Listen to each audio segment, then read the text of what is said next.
Bueno, buenas tardes a todos, a todas nuevamente.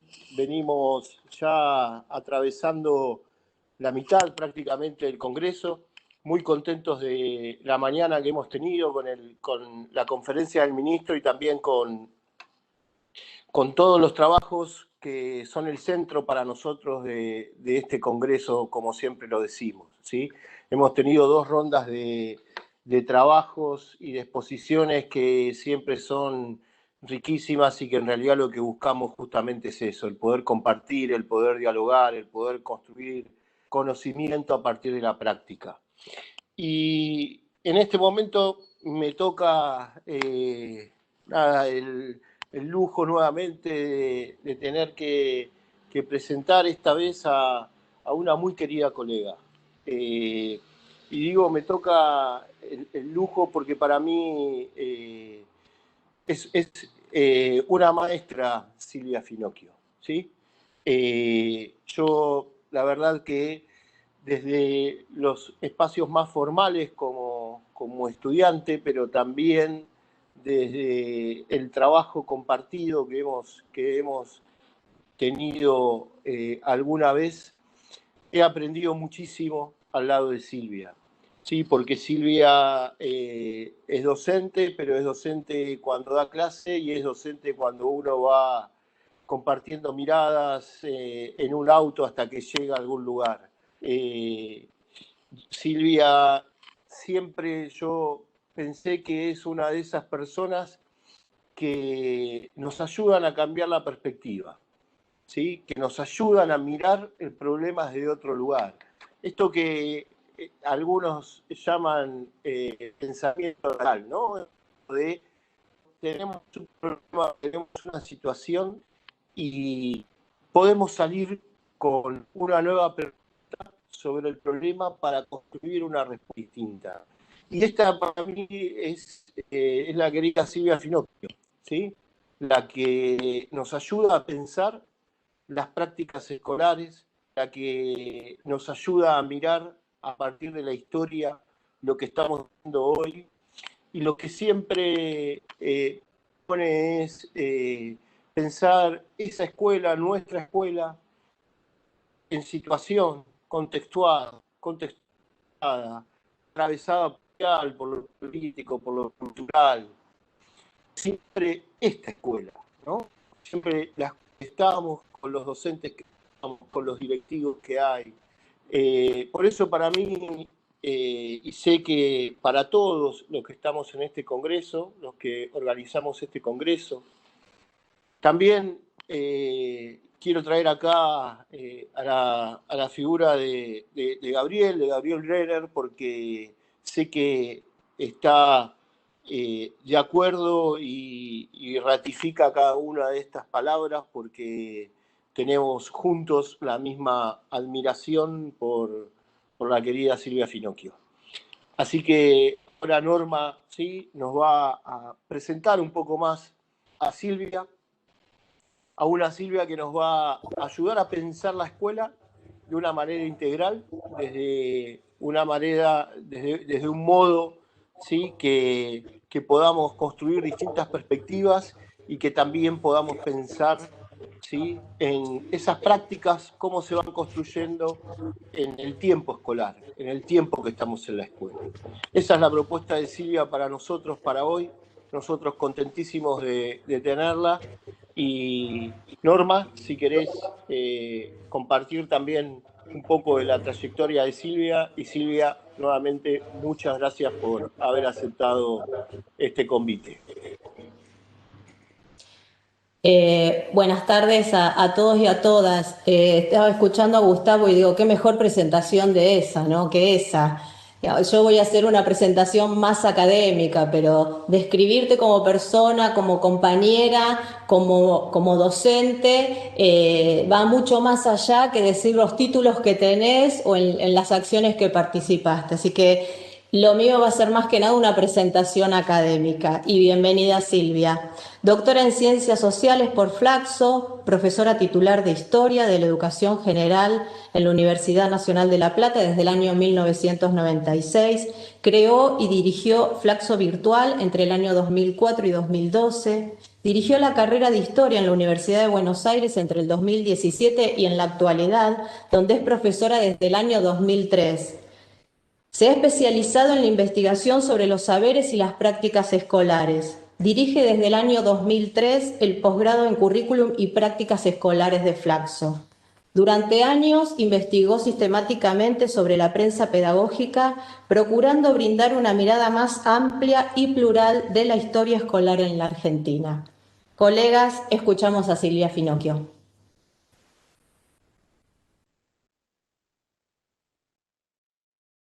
Bueno, muchísimas gracias Gustavo, muchísimas gracias Gabriel por esta convocatoria más personal, pero muy especialmente al gobierno de la provincia y a su Ministerio de Educación por darme la posibilidad de compartir algunas reflexiones en este importantísimo congreso que alude a la educación y a la inclusión desde el sur. Un privilegio, un honor y nuevamente muy agradecida. Como bien decía Gustavo, mi propuesta es pensar en torno a la educación integral y el tiempo escolar. Y para comenzar, una breve aclaración. Me voy a referir a dos conceptos. Los conceptos no son palabras, los conceptos incluyen sentidos. Esos sentidos aluden a la experiencia histórica. Hay batallas en torno a los sentidos y en algún punto a esto quiero aludir, a los sentidos pedagógicos de la educación integral y del tiempo escolar. Esos sentidos a veces se encuentran, a veces se desencuentran, a veces se bifurcan, a veces se funden, a veces se enredan, pero vale la pena volver una y otra vez sobre esos sentidos en la medida en que puedan nutrirnos de la riqueza de la, como decía Gustavo, y en relación con mi presentación, la riqueza de la pluralidad y de la producción histórica de la educación en nuestra región y también en nuestro país. También decirles que en todo caso voy a aludir desde el sur en una perspectiva más regional, pensando el sur en nuestros países y tomando de algún modo este sentido, pero también en un interjuego de escalas y en el diálogo con la humanidad y lo que la humanidad pudo producir en torno a la educación. Si me permiten, voy a compartir un PowerPoint y voy a acompañar la presentación con unas imágenes.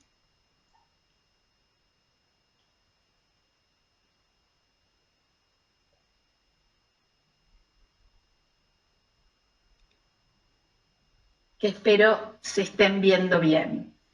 En principio, en relación con el tiempo escolar, lo que uno advierte es que durante los últimos 20 años hubo un movimiento importante en términos de su ampliación.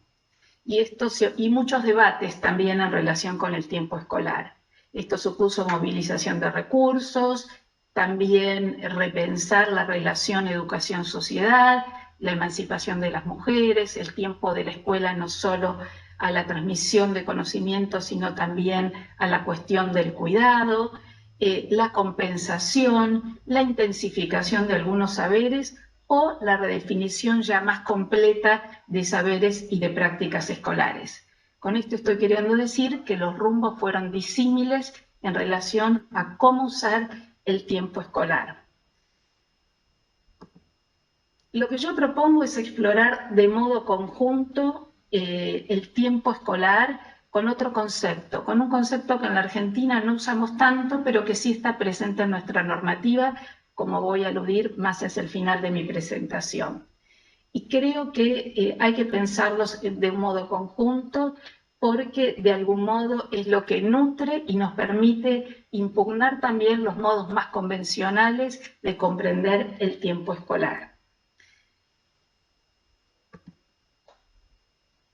Revisar el tiempo escolar puede permitirnos trabajar y producir como un doble espejo, digamos, ¿no? Donde uno construye y mira el tiempo escolar y se mira uno mismo, e introduce la diferencia con respecto a otros espacios, a otras experiencias pedagógicas, pero también puede permitirnos traer a la superficie ricas y variadas construcciones colectivas que la historia nos ofrece.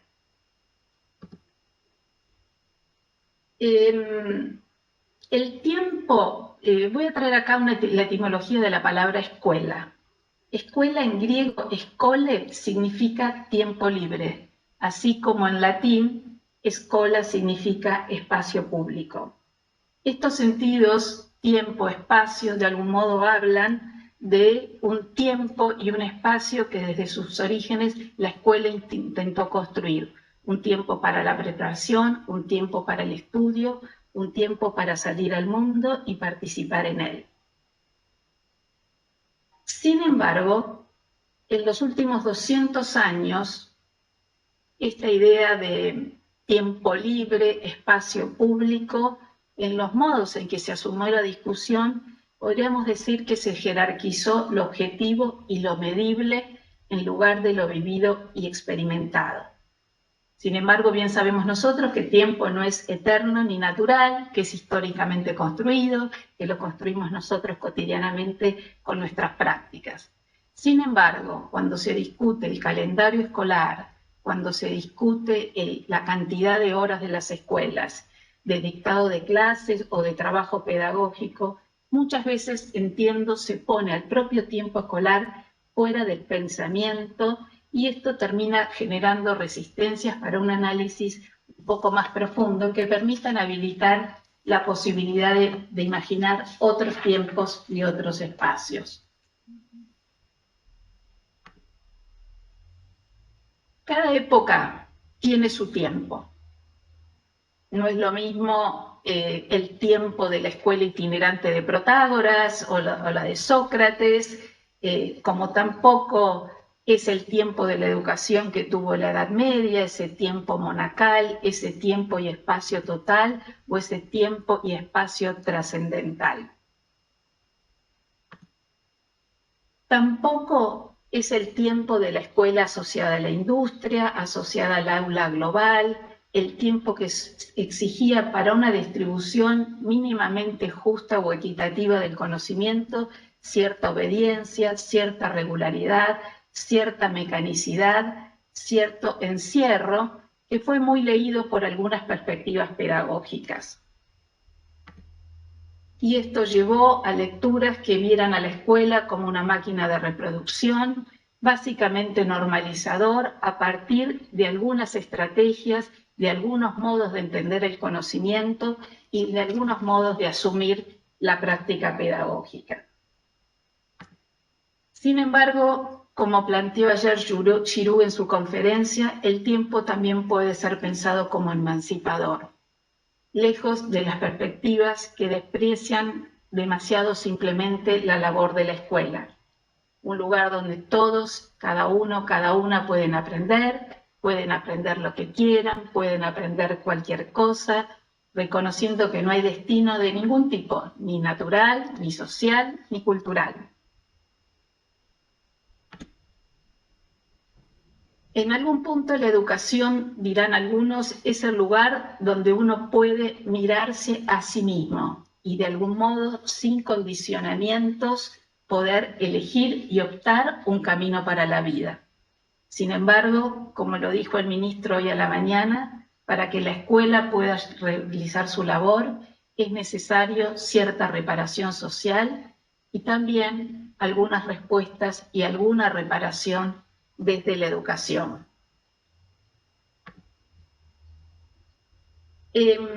Podríamos decir que no hay aspiraciones, que no hay limitaciones que estén basadas en habilidades, que sean de orden natural o que tengan que ver con identidades sociales o culturales. La escuela es preparación para la vida, es formación, está comprometida con la vida en su conjunto, con todo lo que la humanidad puede y está en condiciones de hacer. Y tiene además, y ha tenido históricamente, un sentido liberador, un sentido liberador para los niños, las niñas, los adolescentes, los jóvenes, pero también individualmente para cada uno de ellos en términos de los rumbos que se les puedan abrir. Martínez Boom, un historiador de la educación colombiano, dice que la escuela, como lugar cerrado que lleva a obedecer para que a través de esta obediencia se pueda educar, ya no es posible. En algún punto nos está convocando a pensar otros modos de organizar el presente y desde este presente poder actuar e intervenir en el futuro de la escuela.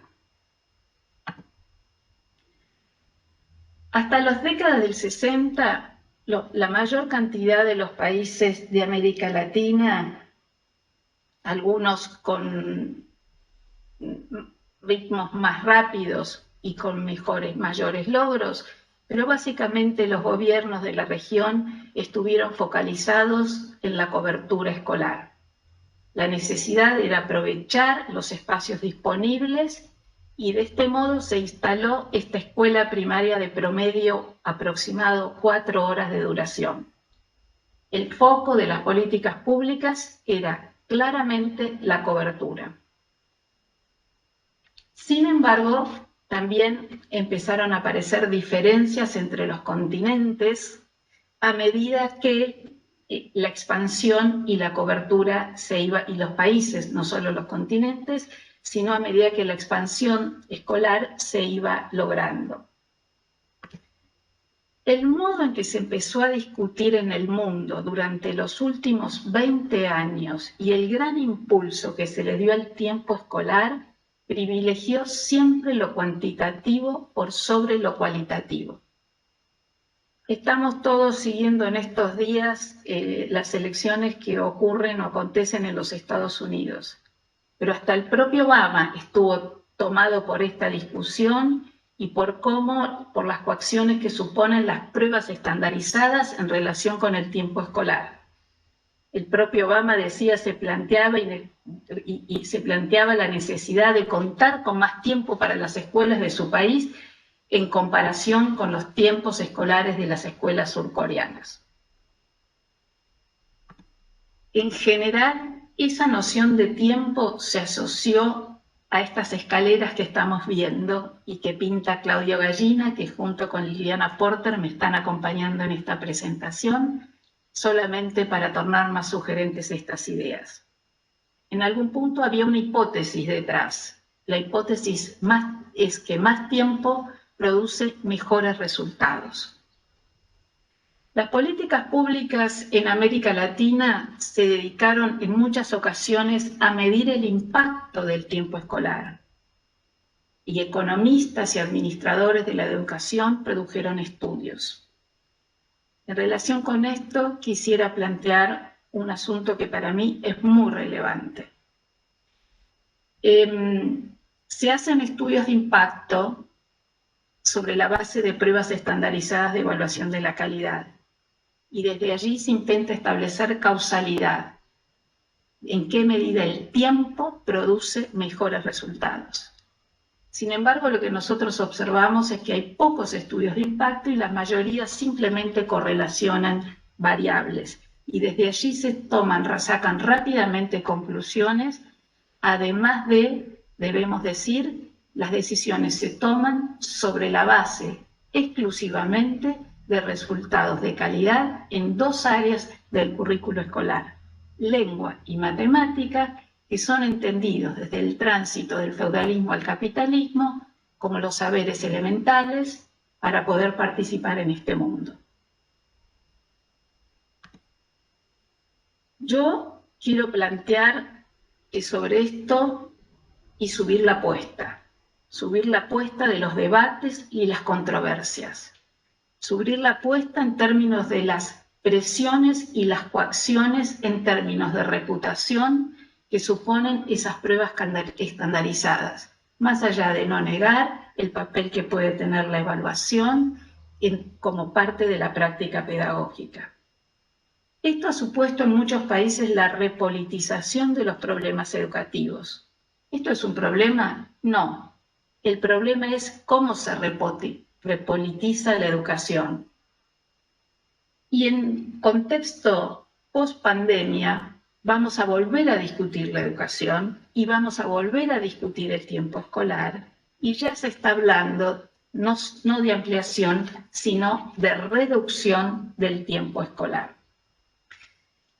El tiempo escolar se ha observado, y por esto los países de América Latina estuvieron atentos, que era menor en términos cuantitativos al tiempo que disponían los países de Europa o los países del sudeste asiático. Y se compara sobre la base de resultados de pruebas estandarizadas cuando hay historias y culturas muy disímiles. Es incomparable, no se pueden comparar los resultados de los países asiáticos cuando hay 1000 años de una cultura de exámenes, de una cultura meritocrática, donde el propio imperio chino contrataba a sus funcionarios hace más de 1000 años sobre la base de la idea de mérito. Esto no tiene nada que ver, inclusive la práctica de los exámenes entran en la Edad Media desde Oriente a Occidente. No tiene nada que ver con otras culturas. No tiene nada que ver con ese faro que se ha construido a partir de la investigación educativa, que ha sido Finlandia, que construyó bienestar, no era tan rica en los últimos 50 años, y sobre la base de una sociedad en buenas condiciones y con escasas desigualdades, pudo disponer de escuelas poco exigidas, llevadas adelante por docentes muy bien remunerados y muy reconocidos socialmente. Podemos compararnos Asia, Europa, América Latina. Podemos comparar Shanghái con Helsinki o con Ushuaia o Río Grande.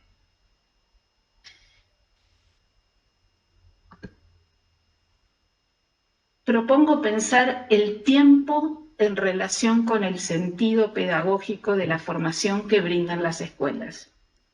Y acá me permito un viaje muy atrás, una imagen que seguramente dirán, pero ¿qué le pasa a esta mujer? Que se va a la antigüedad clásica, que se va a esta Atenas del siglo V, ¿y por qué trae estas imágenes de estas cerámicas?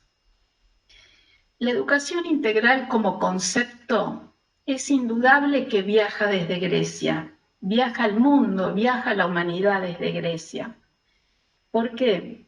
Porque allí en algún punto no solo los filósofos lo plantearon en sus escritos, una práctica de la vida ciudadana, la formación intelectual, la formación física, la formación ética y la formación artística, en sus múltiples dimensiones. Pero además algo muy importante, no era adaptación del ciudadano a la vida en la ciudad. Por más que esta democracia haya sido una democracia muy restringida y para pocos, está claro que fue en su contexto una innovación política con sus más de 40 asambleas al año convocando a los ciudadanos. Digo, no era adaptación del ciudadano a la vida en la ciudad, sino entrenamiento de las cualidades humanas para la vida en común. Esto es algo muy diferente. Este ideal en algún punto se deshilachó posteriormente, en los tiempos helenísticos, quedó reducido a solo la literatura y la filosofía, se empobreció un poco, pero fue retomado por Nietzsche en el siglo XIX, el ideal de Paideia, en su crítica a lo que él llamaba esa formación estéril, esa enciclopedia ambulante, que era pura exterioridad en lugar de interioridad.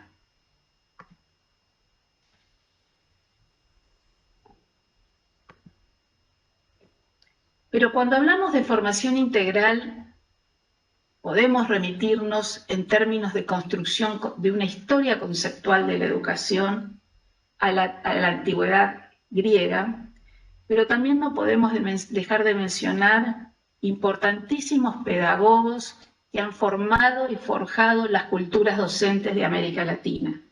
La recepción de un pedagogo Pestalozzi entre los maestros colombianos o los maestros de Brasil o los maestros argentinos ha sido muy, pero muy importante. Y bien sabemos nosotros aquello que Pestalozzi marcaba, la relación armónica entre el ser, el hacer y la vida individual y colectiva, la necesidad de desarrollar todas las capacidades en simultáneo y por igual.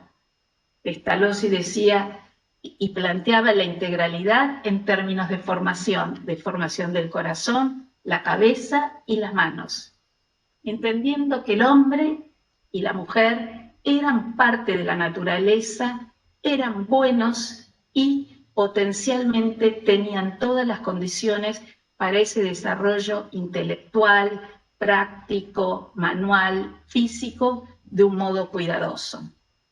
Para Pestalozzi la música no era un lujo, sino una rama formativa fundamental. Al mismo tiempo, reconocía, valoraba y apreciaba la capacidad práctica de aquellos que viven con menos cosas o en menos condiciones, y consideraba que era un saber que era necesario transmitir a los sectores sociales favorecidos. Los historiadores de la educación reconocemos hoy que la perspectiva pestalozziana formó parte del sentido común del magisterio en América Latina, y es muy importante poder resguardar algunas de nuestras memorias, porque cuando hablamos de innovación, muchas veces, término que lamentablemente se lo apropió la tecnología o la economía, y que yo creo que la educación no puede regalar. Cuando hablamos de innovación, la innovación se produce sobre la base de un recorrido, sobre la base de una experiencia, sobre la base de un conjunto de saberes. Y desde allí la innovación puede representar la pugna por un nuevo sentido construido. Aquí estas imágenes que estoy compartiendo son imágenes de la primera década del siglo XX, son imágenes de un álbum escolar de Misiones, donde podemos ver cómo se enseñaba. No sé si pueden ustedes imaginar lo que eran las escuelas de Misiones luego de la Guerra del Paraguay. Era territorio nacional, sus pueblos habían quedado diezmados, su población había quedado absolutamente afectada por una guerra. Aquí, más allá de un muy interesante y laborioso inspector, Raúl Díaz, de aquellos tiempos, que bregó hasta 1916 por la educación en los territorios, podemos ver cómo era una clase de historia con unas maquetas, cómo era una clase, una mesa de lectura, que lejos de hacer una celebración a la cultura escrita a través de un niño leyendo casi como formado y posicionado como un militar, se los ve aquí con unas mesas que ellos organizaban en términos asociativos y llenaban de revistas, porque las revistas eran lo que les permitía estar en el mundo. Esa era una mesa de lectura sostenida por los propios estudiantes, con publicaciones periódicas que les permitan mantenerse al tanto de cómo se iba transformando ese mundo en los inicios del siglo XX. Y otra imagen vinculada al trabajo manual, al trabajo en la huerta, al trabajo con la naturaleza. Pero también hubo otras tradiciones que nutrieron la experiencia y la cultura de nuestros magisterios. Toda la tradición libertaria y socialista del siglo XIX, y también desarrollado, bueno, aquí hay una imagen del boletín de la Escuela Moderna en España, pero también una imagen de la Escuela Popular, esa promoción o esa tradición que asoció la educación a la emancipación, pero básicamente asoció la educación a la participación, y a partir de la participación, participando se transforma. Y no solo esto, sino que tanto abonó a la posibilidad de pensar una relación diferente entre educación y trabajo. No el trabajo de la fábrica, sino ese trabajo útil, ese trabajo productivo que permite una integración radical e interesante entre lo manual y lo intelectual.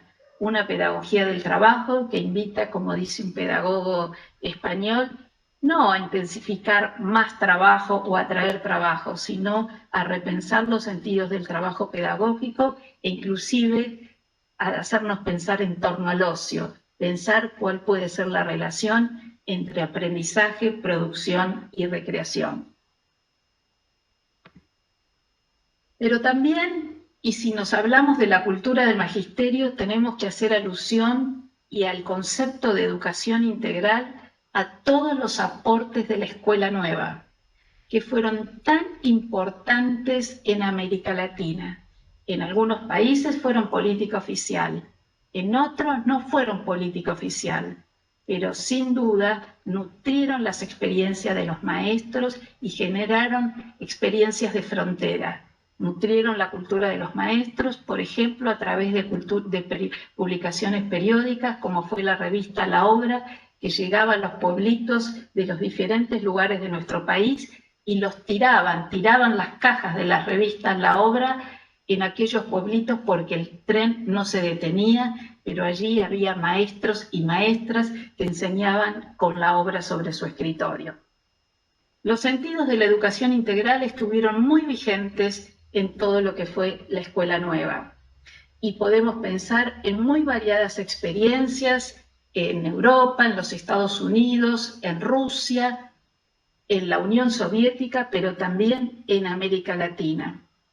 Una escuela nueva que no era solo el puro paidocentrismo, que pensaba la actividad de los niños, pensaba en la formación integral, pensaba no solo en la apropiación de conocimientos, sino en la expresión de los sujetos, los niños, las niñas, los adolescentes, los jóvenes, y que también, y me parece a mí que es muy importante volver a traer, pienso en De Crolí y su viaje a Colombia, y cómo arraigó entre los maestros de Colombia la preocupación por el interés, inclusive creando centros de interés hasta el día de hoy en sus propias escuelas. En algún punto la Escuela Nueva no fue solo una escuela de la actividad, sino también fue una escuela del interés.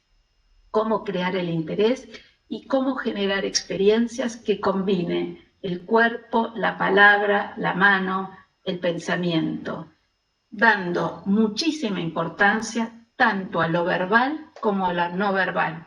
Aquí vemos una maestra jugando, ¿no?, de la experiencia de la Escuela Serena en Rosario, la escuela de las hermanas Cosettini, una de ellas jugando con los niños, y también dos ejemplares, las tapas de dos publicaciones periódicas, La Voz de la Escuela, con esos magníficos dibujos que producían los chicos en la escuela.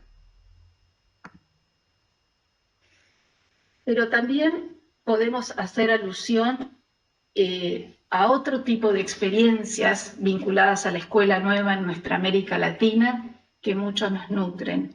Y quisiera hacer alguna referencia a Brasil en esta ocasión, a Anísio Teixeira, que fue un originario de Bahía, que fue funcionario, estuvo a cargo de la educación en Río de Janeiro y que creó esta Escuela Parque. Esta Escuela Parque, que fue una escuela de libertad, de disciplina, de libertad, de alternativa pedagógica importantísima, en donde de algún modo se postuló no solo otros tiempos, sino, como aquí estamos viendo, otros espacios para la educación que permitieran combinar diferentes lenguajes y donde había desde teatros, gimnasios, espacios públicos donde la escuela se abriera a su comunidad.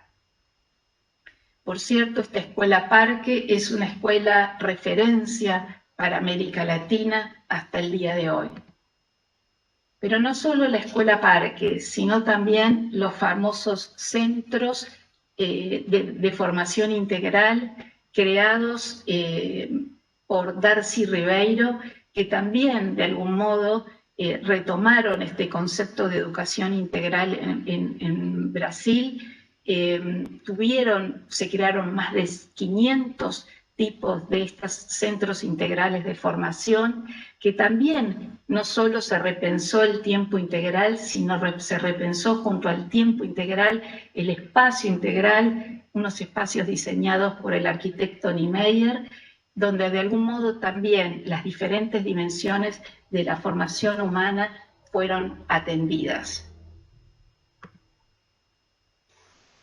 Y finalmente una referencia que a mí me parece muy, pero muy importante, pensando desde el sur, y que tiene que ver con la historia reciente de la educación en nuestro querido Brasil. Hubo un programa que se llamó Más Educación, generado y que contó con un fondo importantísimo de recursos económicos destinados a la educación, que movilizó una propuesta multisectorial, revisando para la educación tiempos, espacios, contenidos, prácticas y materialidades. De algún modo, esta experiencia que se nutría en desarrollos que ya venían experimentando desde tiempo atrás o se venían experimentando desde tiempo atrás en Belo Horizonte y muy en diálogo con las propuestas de Ciudad Educadora, de algún modo conjugaron, ¿no?, el trabajo del profesor o el maestro común con otros agentes culturales, con otros colectivos de artistas y deportistas, con la colaboración de los propios estudiantes universitarios. Esta fue una experiencia a escala continental. Esta propuesta de educación integral, sobre la cual hay muchas investigaciones, estudios, tesis de maestría, tesis de doctorado, fue redireccionada y cerrada a fines del año pasado. Los fundamentos para terminar con esta propuesta pedagógica en Brasil fueron los resultados de pruebas de evaluación de la calidad tomados entre los años 2008 y 2011. El supuesto era que no se encontraban mejoras o diferencias notables en los resultados de lengua o de matemática. Ninguna otra consideración entró en juego más allá de la restricción de recursos para la educación a la hora de decidir un programa que claramente requería probablemente ajustes, pero también revisión, estudio, promoción, por los impactos que estaba teniendo en términos de configuración de una nueva realidad para la sociedad.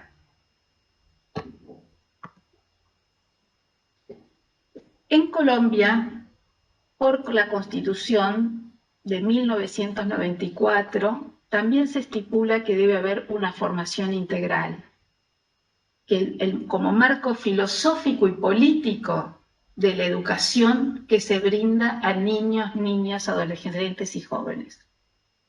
Siempre tenemos muy presente la experiencia de Medellín en términos de innovación y porque hacen mucha difusión de algunas experiencias muy interesantes.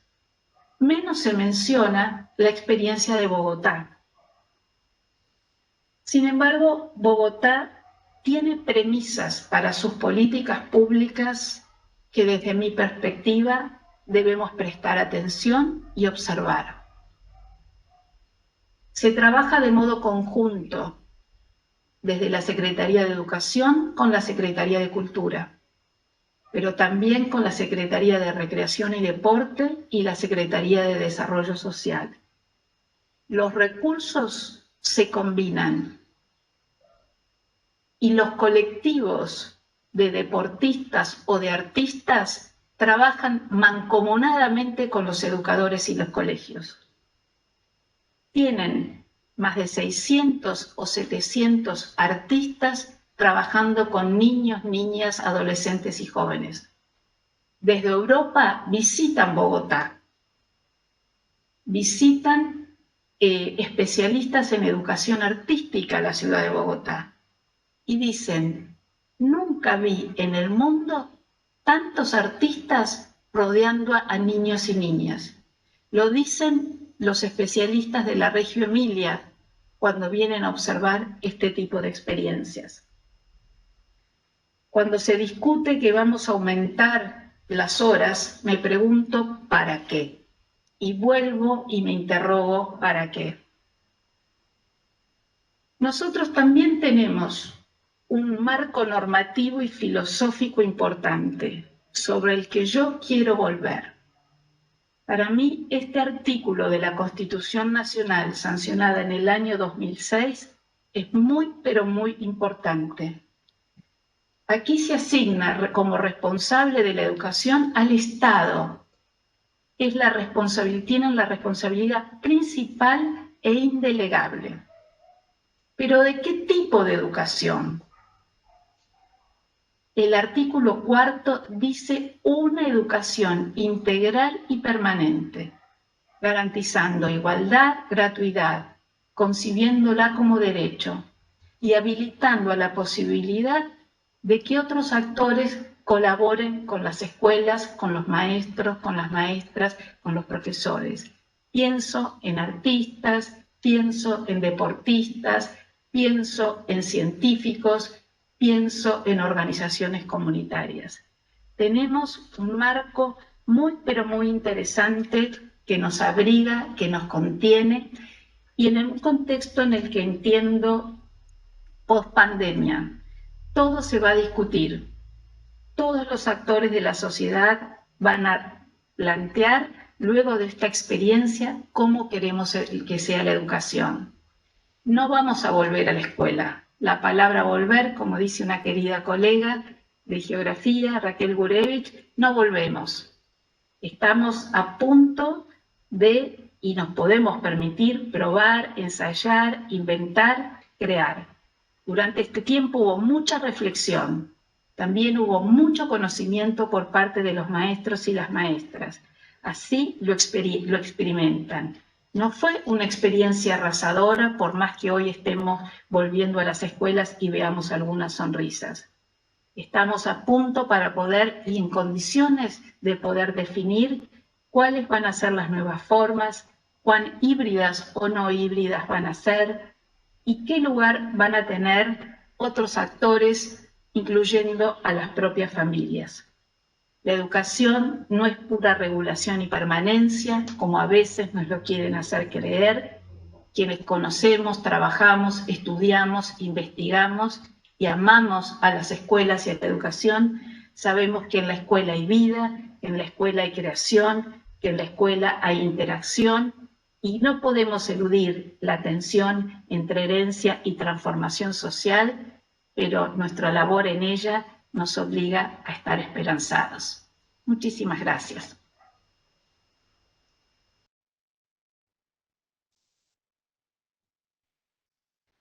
Bueno, dejo aquí, dejo partir. Muchas gracias, Silvia. La verdad que yo estaba siguiendo los mensajes que van apareciendo por Facebook y los comentarios son, digamos, altamente reflexivos en torno a las palabras y el posicionamiento que vos estabas compartiéndonos de este trabajo que realizás y de estos momentos de pensamiento que hoy generan un momento distinto en las escuelas o de hacer escuela. Y muchas de esas reflexiones están en relación directa con esto y con algunas frases que dijiste que sonaron o que repercuten muy fuerte, como por ejemplo, los conceptos eluden a sentidos, ¿no? Todos los conceptos aluden a sentidos, a un sentido pedagógico de la educación. Que la escuela es preparación para la vida. Estoy haciendo pequeños recortes de lo que fueron sucediendo, de lo que fue sucediendo en el chat. Cambiar la forma de mirar y de estar en las escuelas va a ser necesario. La educación es por y para otro y debe ser pensado para muchos otros. Y en este marco surgen algunas cuestiones que se entrecruzan en miradas y en pensamiento y que tiene que ver justamente con una frase que vos dijiste que está relacionada con el tiempo en la escuela, ¿no? Y la ampliación educativa. Entonces, hay algunos comentarios que hacen mención a más tiempo, mejores resultados, y hay otros comentarios que hablan de que más tiempo no asegura resultados. Entonces yo lo pensaría más en un término más interrogatorio, ¿no? El tiempo en la escuela, ¿mejora los resultados? ¿Vos qué opinás? ¿Qué nos podés decir? Sí, puedo decirles con fundamento, por cierto. Como les decía, hay estudios y las políticas públicas se apoyan en esos estudios. No todos los estudios siguen con rigurosidad los requerimientos de evaluaciones de impacto. Además, las evaluaciones de impacto se pueden comparar porque cada uno define universos y metodologías. Lo que las evaluaciones de impacto le dicen a las políticas públicas, más allá de sus limitaciones que estoy planteando, que en América Latina no son más de 30, según un estudio de Agustín Claus muy reciente. Es decir, que con 30 estudios en América Latina de impacto, nosotros vamos a decidir el rumbo de la inversión. Y además, estudios que no son comparables entre sí y que además son estudios que toman como información los resultados de las pruebas estandarizadas, construidas globalmente. Entonces, prestemos atención a qué nos dicen esos estudios. Lo que esos estudios nos dicen es que el tiempo escolar no daña, que producen, que son significativos algunos cambios y se registran en algunos casos mejoras en aprendizajes y en algunos otros efectos, a veces que tienen que ver con cuestiones sociales, como por ejemplo violencia en torno a la escuela o embarazo adolescente. Pero no son, dada la inversión que se hace y lo que supone para la vida de la escuela, no necesariamente más tiempo supone mejores resultados. No es una cuestión cuantitativa, es cualitativa y lo que tenemos que discutir es la cualidad. Por otro lado, también lo que tenemos que discutir es que estos estudios, por ejemplo en Brasil, se tomó una decisión en un país a escala continente sobre resultados en lengua y matemática, pero no se tomó qué pasaba con los cuerpos de los chicos, el bienestar corporal de los chicos, el bienestar emocional de los chicos, la felicidad de los chicos, ¿no? Ahora hay pruebas que toman el tiempo que los chicos, todo eso no se toma en consideración. Entonces, son muy limitados metodológicamente y sustantivamente esos estudios como para redireccionar políticas educativas. Por eso estoy haciendo esta advertencia al mundo de la educación y repongamos la discusión sobre los sentidos pedagógicos y discutamos también con los que diseñan políticas hacia dónde vamos. Ahora, que el tiempo escolar puede ser una innovación pedagógica, claro que sí, y que más tiempo para la escuela, bienvenido, pero depende cómo lo usemos.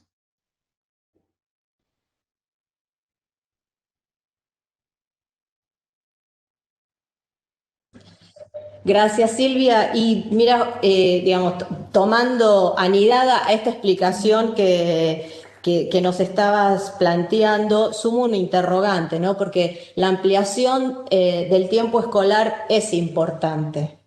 Es muy importante también. Que todos y todas estén en la escuela es súper importante, pero más horas en una escuela haciendo lo mismo, digamos, cómo repensar ese tiempo en la escuela, ¿no? Esa ampliación educativa. Claro, por eso me parece que este es el momento justo en el que vamos a discutir. En algunos países están empezando a discutir si la semana no va a tener 4 días. Y yo no quiero que se nos instale esas modas o esas discusiones que vienen de otros lugares y que las discutamos descontextualizadamente.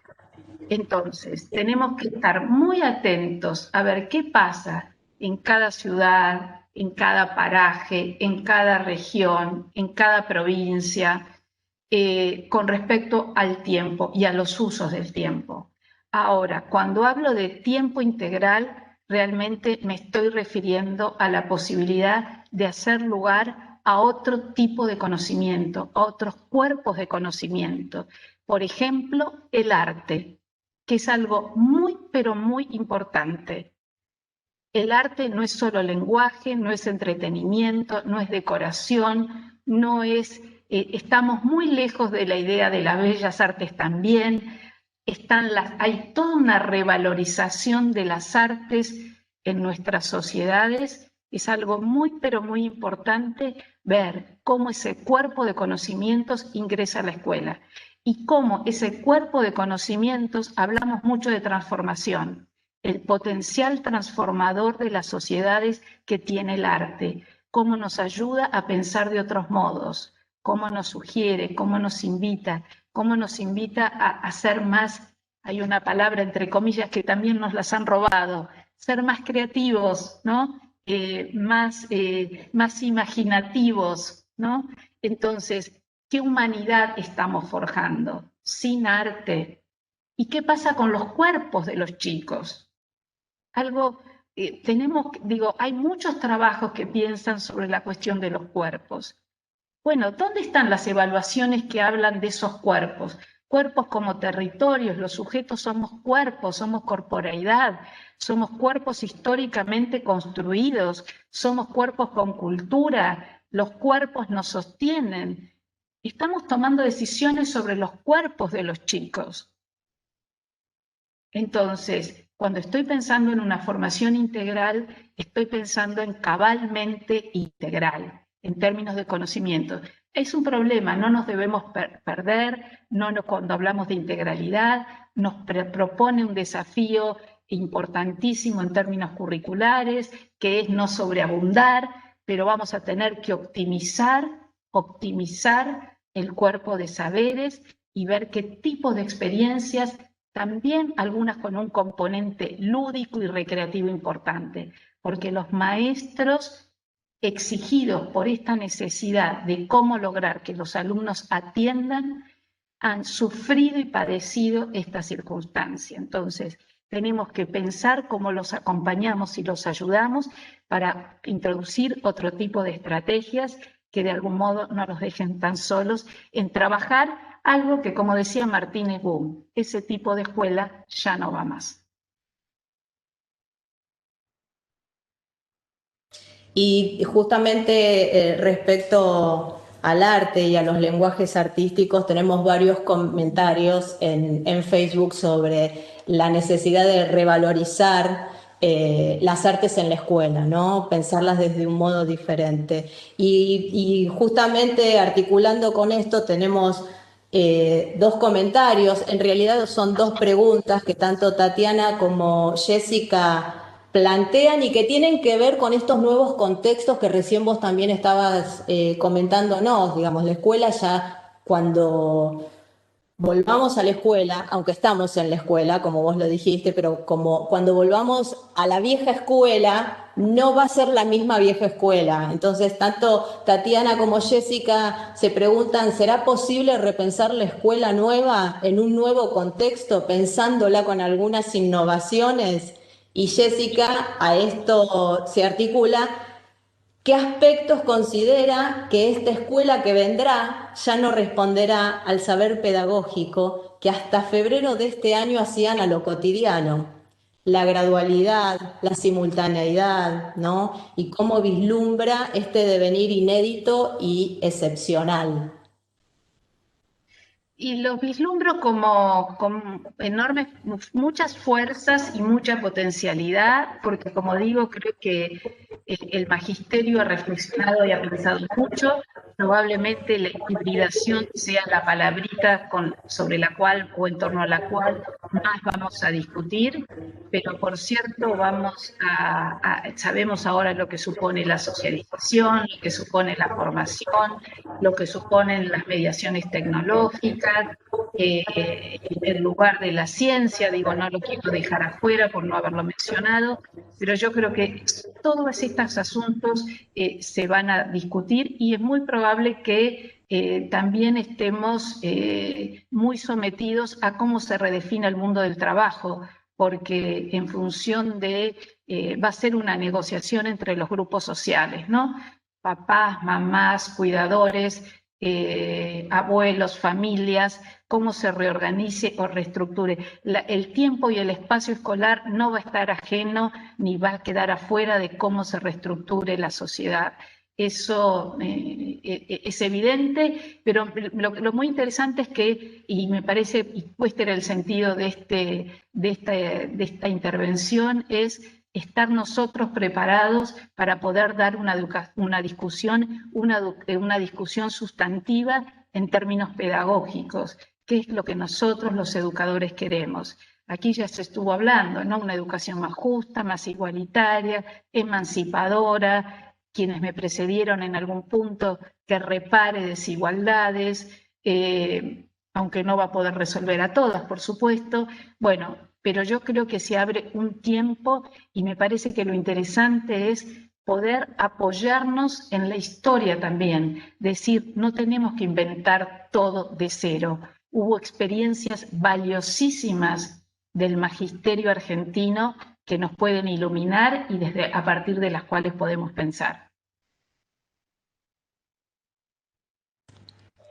Tal cual, y esto nos invita a tener que repensar una vuelta presencial en la redefinición de estos tiempos escolares.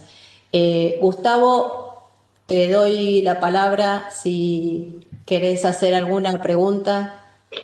No, gracias Norma, simplemente tengo una pregunta que en realidad es una pregunta que salió en el Facebook, ¿sí? Y que me parece que viene a colación de lo que recién decía Silvia, de recuperar la historia, la rica historia de nuestra tradición escolar, ¿no? Y en el Facebook alguien hace un ratito decía, ¿por qué se da que todo lo interesante, todas las experiencias que fuiste relatando, por ejemplo, la experiencia de las hermanas Cosettini, todas experiencias así como muy, muy potentes de lo educativo y con una mirada profundamente integral, ¿por qué será que la política pública no la puede tomar y no la puede hacer propia, no la puede desplegar de otra manera?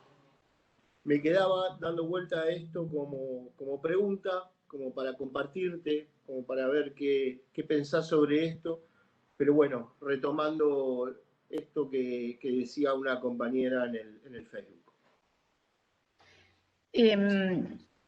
Me parece que hay algo que estoy percibiendo y lo dijo hoy a la mañana el ministro, también lo mencionó, la política pública en América Latina, y me parece que en algunos otros países también, y los maestros y los profesores están cansados, con cada cambio de gobierno se redirecciona todo y se pierde muchísimo. Y los maestros están cansados de esto. Lo escucho, lo veo en las entrevistas, en los trabajos de investigación que realizo. La política pública muchas veces desperdicia la experiencia acumulada por querer inaugurar, por querer ser inaugural. Entonces tenemos que ir construyendo políticas públicas más maduras, más respetuosas de esas historias y que no tiren todo por la borda. Y por otro lado, también hago una responsabilidad al mundo especializado de la educación, digamos, ¿no? Que muchas veces nos puso muy en la frontera de lo que se entendía como novedad pedagógica y nos hizo olvidar de la rica experiencia concreta anclada en los territorios. Y eso también es un problema. Entonces me parece que hay que equilibrar un poco las miradas y al mismo tiempo reponer con fuerza la discusión pedagógica. Silvia, estamos ya cerrando este espacio y al principio decía que para mí era un gusto enorme presentarte. Digo, sé que para Gabriel también, vos sabés lo que te valoramos. Digo, y la realidad que uno mira los comentarios de Facebook y los comentarios giran en torno a excelente, brillante, necesitábamos esto, qué bueno pensar la escuela de esta manera. Así que, digo, nada, me parece que los comentarios de Facebook son un aplauso cerrado a tu trabajo, a tu investigación, a tu claridad, ¿sí? Y a tu forma de pensar la escuela, a tu forma de pensar la escuela. Así que, digo, para nosotros tener tu palabra hoy, haber tenido también tus imágenes seleccionadas, Eso prestigia mismo. de verdad este proceso. Así que agradecerte profundamente eh, el nombre, no solo mío de Gabriel, el nombre de todos quienes organizamos este congreso, en nombre de la universidad, del ministerio y de la propia ministra Analía y de Pablo, a quien has conocido. Así que un enorme, enorme abrazo a la distancia y muchas gracias de verdad. Un abrazo a ustedes, a todos los que han participado y allí a los colegas. También un abrazo y un abrazo a vos y a Gabriel.